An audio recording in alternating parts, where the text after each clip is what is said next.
சுவிசேஷத்தின் சத்தியம் பாடம் 102 தீபமும் வெளிச்சமும் Gospel Truth Lesson 102 Lamp and Light. சங்கீதம் 119 அதிகாரம் 105 வசனம் விசுவாசிகள் நன்றாகவே அறிந்து அறிக்கையிடுகின்ற வசனமாக இருக்கிறது. உம்முடைய வசனம் என் கால்களுக்கு தீபமும் என் பாதைக்கு வெளிச்சமுமாய் இருக்கிறது. நீதிமொழிகள் 6 அதிகாரம் 23 வசனம் கட்டளையே விளக்கு, வேதமே வெளிச்சம், போதக சிச்சையே ஜீவ வழி. இந்த இரண்டு வசனங்களையும் நாம் சேர்த்து இணைத்து பார்க்கும் பொழுது தேவனுடைய வார்த்தை அல்லது தேவனுடைய வசனம், பிரமாணம், கட்டளைகள் அனைத்தும் தீபமாகவும் வெளிச்சமாகவும் ஒளியாகவும் என்று சம்மந்தப்படுத்தப்படுகிறது. இந்த நாளிலே எவ்விதமாக தேவனுடைய வார்த்தை தீபமாக இருப்பதையும் அந்த தீபத்தில் இருந்து எவ்விதமாக ஒளி அல்லது விளக்கு வெளிப்படுகின்றதான சுவிசேஷத்தின் சத்தியத்தை நாம் இன்று கற்றுக்கொள்ளப் போகின்றோம். In Psalm chapter 119 verse 105, a very well-known verse among believers, Thy word is a lamp unto my feet and a light unto my path. In Proverbs chapter 6 verse 23, For the commandment is a lamp, and the law is light, and reproofs of instruction are the way of life. When we combine both these verses, we can find out that the word of God is symbolized as a lamp, as a light, and through these verses we are going to learn the gospel truth, how the word of God, which is lamp, will bring about light. That will be the gospel truth message that we are going to learn today.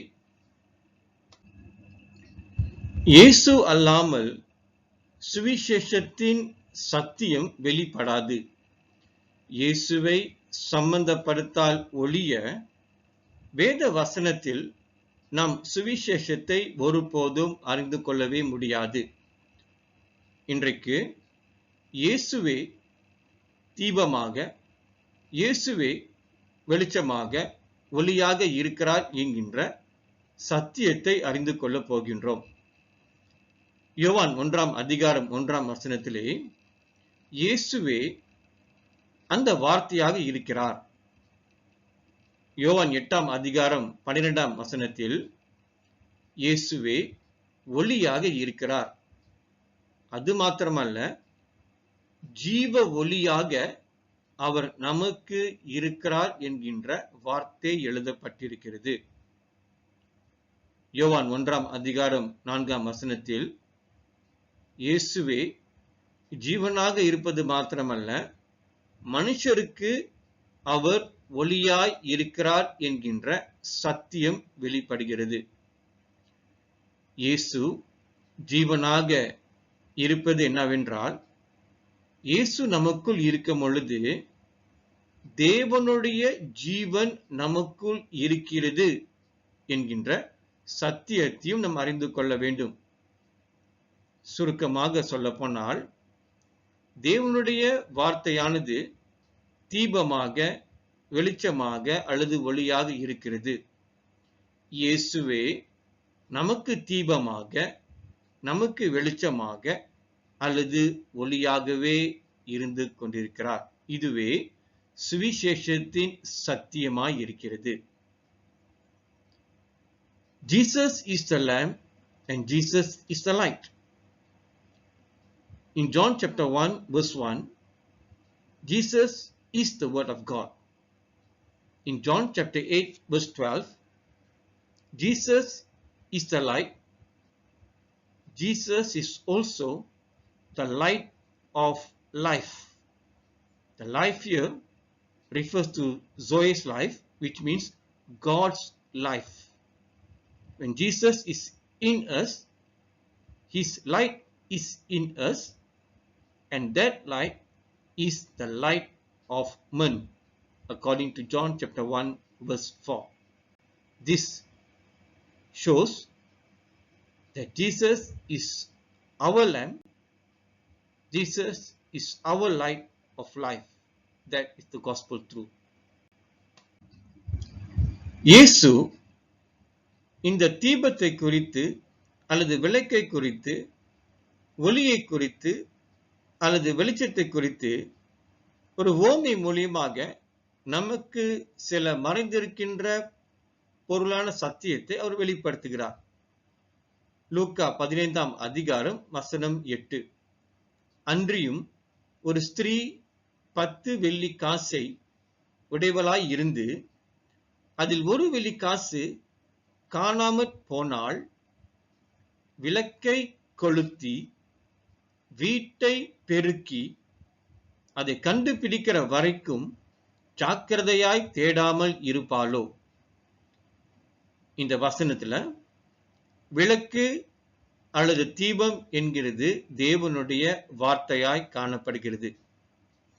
அந்த வார்த்தையிலே மறைந்திருக்கின்ற சத்தியத்தை அல்லது மறைந்திருக்கின்ற பொருளை நாம் அறிந்து கொள்ள வேண்டும் என்றால் அந்த விளக்கானது, அந்த வார்த்தையானது கொளுத்தப்பட வேண்டும். கொளுத்தப்படுகின்ற வார்த்தையிலே வெளிச்சம் உண்டாகும் பொழுது மறைந்திருக்கின்ற வார்த்தையின் சத்தியத்தை நாம் அறிந்து கொள்ளலாம்.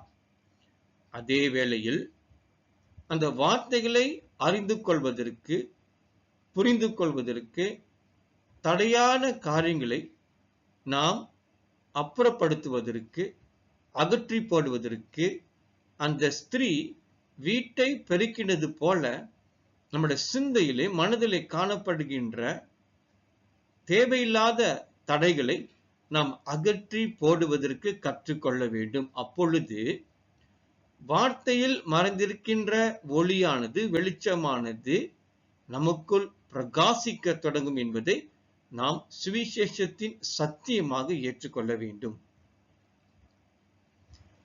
Jesus shared a parable regarding the candle or the lamp and light.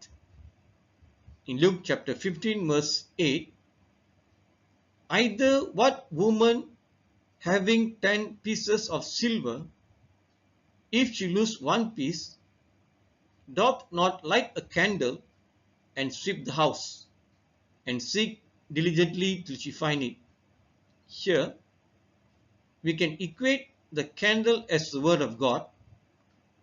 To know the hidden mystery or the truth in the word of God, the word of God must have light, or there must be a light shining from the word of God. When that light begins to shine, we are able to understand the truth in the word of God.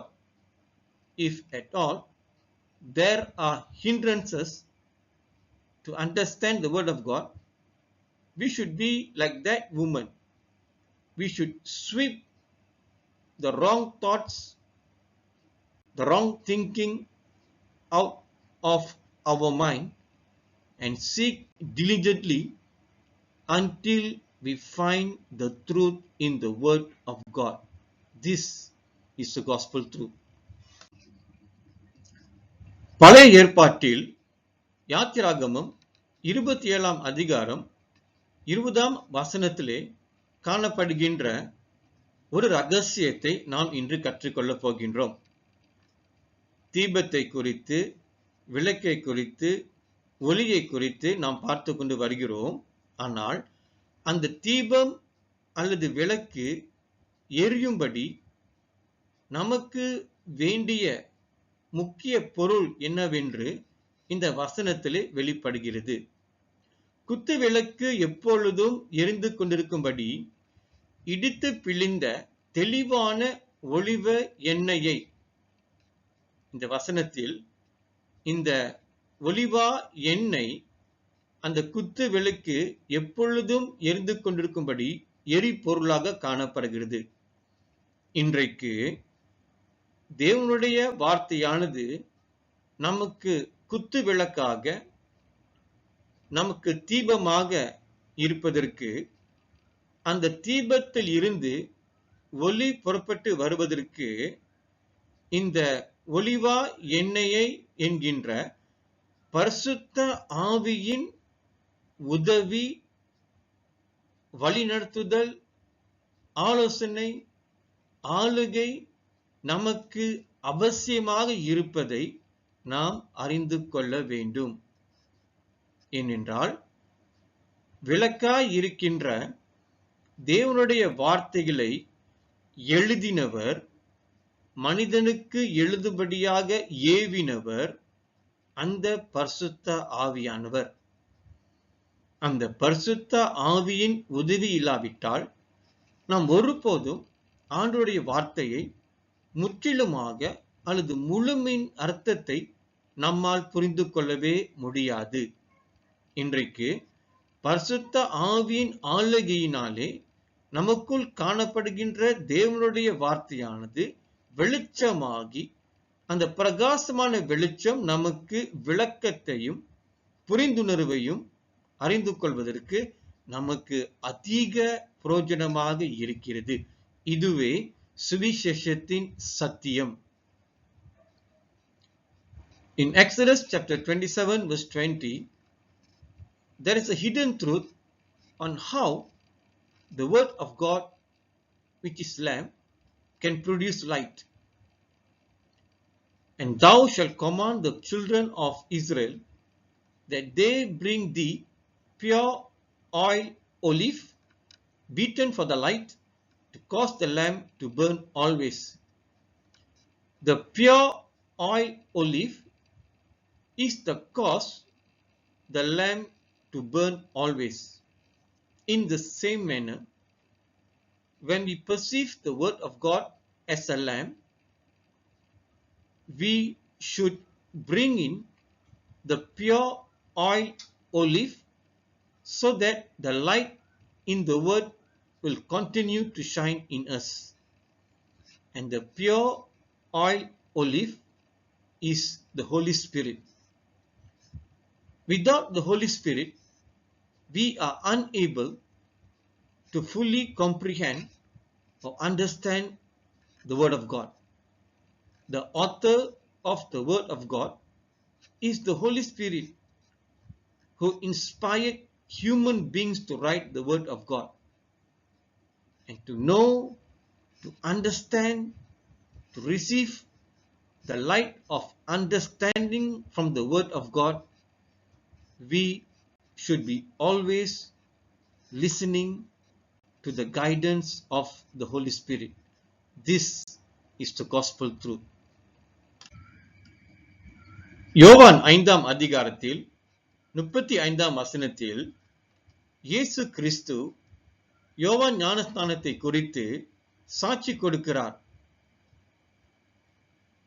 ஒரு மனிதன் தேவனுடைய வார்த்தையால் நிரப்பப்பட்டு, அந்த வார்த்தை பரிசுத்த ஆவியானவரால் வெளிப்படுத்தப்படும் பொழுது அந்த மனிதன் அக்கினியாய் பிரகாசிப்பான் என்கின்ற சாட்சி இயேசுவே நமக்கு கொடுக்கிறார். அவன் எரிந்து பிரகாசிக்கிற விளக்காய் இருந்தான். நீங்களும் சில காலம் அவன் வெளிச்சத்திலே களிகூர மனதாய் இருந்தீர்கள். இந்த வசனத்தை பார்க்கும் பொழுது யோவான் ஒரு விளக்காய் இருந்தான், அதுவும் எரிந்து பிரகாசிக்கின்ற விளக்காய் இருந்தான் என்கின்ற சத்தியத்தை இயேசு நமக்கு வெளிப்படுத்துகிறார். ஏன் அவன் எரிந்து பிரகாசிக்கிற விளக்காய் காணப்படுகின்றான்? இதை லூக்கா 1ஆம் அதிகாரம் 15ஆம் வசனத்தோடு இணைத்து பார்க்கும் பொழுது, தன் தாயின் வயிற்றில் இருந்த போதே பரிசுத்த ஆவியினால் நிரப்பப்பட்டவனாய் இருந்தான் என்கின்ற சத்தியம் வெளிப்படுகிறது.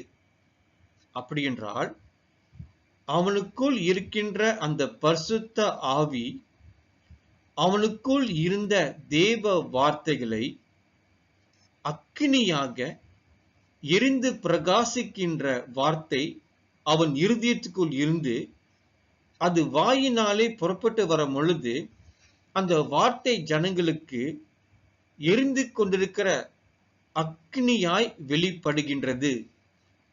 இந்த வார்த்தையை கேட்ட ஜனங்கள் மனம் திரும்பி தேவனுடைய வரப்போகின்ற ராஜ்யத்தின் சுவிசேஷத்தை அறிந்து கொள்வதற்கு அவர்கள் பாவத்தில் இருந்து மனம் திரும்பினார்கள். இது என்ன குறிக்கிறது என்றால், பிரியமானவர்களே, சத்தியத்தை போதிப்பவர்கள் பரிசுத்த ஆவியின் அபிஷேகத்தோடு வழி நடத்துதலோடு சத்தியத்தை போதிக்கும் பொழுது அவர்கள் எரிந்து பிரகாசிக்கின்ற விளக்காக அவர்கள் வெளிப்படுவார்கள். அந்த விளக்கு பிரகாசமாக எரிந்து கொண்டிருக்கும் பொழுது இருளிலே காணப்படுகின்ற ரகசியங்கள் வெளிப்பட்டு ஜனங்களுடைய வாழ்க்கை பிரகாசிக்கும்படியாக அது மனம் திரும்புவதற்குள் அது கொண்டு வருகிறது. இதுவே சுவிசேஷத்தின் சத்தியமாய் இருக்கிறது. In John chapter 5 verse 35, Jesus testified about John the Baptist. He was a burning and a shining light, and ye were willing for a season to rejoice in his light. John is said to be a shining light, and he was burning because he was filled with the Holy Spirit even from his mother's womb, which is found in Luke chapter 1 verse 15.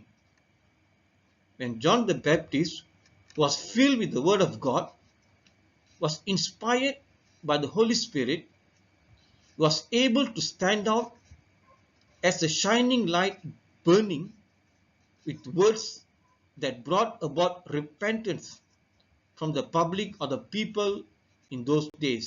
This is the gospel truth. இயேசுவை ஏற்றுக்கொண்ட நாம் இன்றைக்கு புதிய சிருஷ்டிகளாக நாம் காணப்படுகின்றோம். நமக்கும் கூட பிரகாசமுள்ள மனக்கண்கள் இருப்பதற்கு பவுல் இவ்விதமான ஜெபத்தை அவர் ஏறெடுக்கிறார். இதை நாம் எபேசியர் 1ஆம் அதிகாரம் வசனம் 17 தொடங்கி 19 வரைக்கும் நாம் வாசிக்கலாம். இன்றைக்கு நமக்குள் இருக்கின்ற தேவனுடைய வார்த்தையானது பிரகாசிப்பதற்கு, ஒளியாய் வெளிப்படுவதற்கு, அக்கினியாய் பற்றி எரிவதற்கு நாம் பரிசுத்த ஆவியின் அனுக்கிரகத்தின் உதவியை நாடுகிற விசுவாசிகளாக இருக்க வேண்டும். அந்த வார்த்தையானது நமக்குள் பிரகாசமாக மனக்கண்களை அது வெளிச்சப்படுத்தும் பொழுது தேவனுடைய வார்த்தைகளை அறிந்து கொள்வதற்கும், புரிந்து கொள்வதற்கும், உணர்ந்து கொள்வதற்கும், அதற்கு மேலாக செயல்படுத்துவதற்கும் நமக்குள் ஒரு தைரியம், ஒரு உற்சாகம், ஒரு ஏவுதல் எப்பொழுது நமக்குள் இருந்து கொண்டே இருக்கும். இதுவே சுவிசேஷத்தின் சத்தியமாய் இருக்கிறது. நாமும் யோவான் ஞானஸ்தானத்தை போல எரிந்து கொண்டிருக்கின்ற விளக்காக எப்பொழுதும் நாம் வாழ்ந்து கொண்டு இருப்போம். In Ephesians chapter 1 verse 17 to 19, Paul is talking to us as new creation, that our understanding will be enlightened because we have the Holy Spirit in us, and the word of God which is planted in our heart and is revealed by the Holy Spirit, our eyes of understanding will be lightened, and we are also able to be a burning light as John the Baptist. The more understanding that we obtain from the Word of God will enable us to be the doer of the Word and give glory to God. That is the gospel truth. Thank you for watching and listening. Please subscribe, like, share, and comment. Thank you.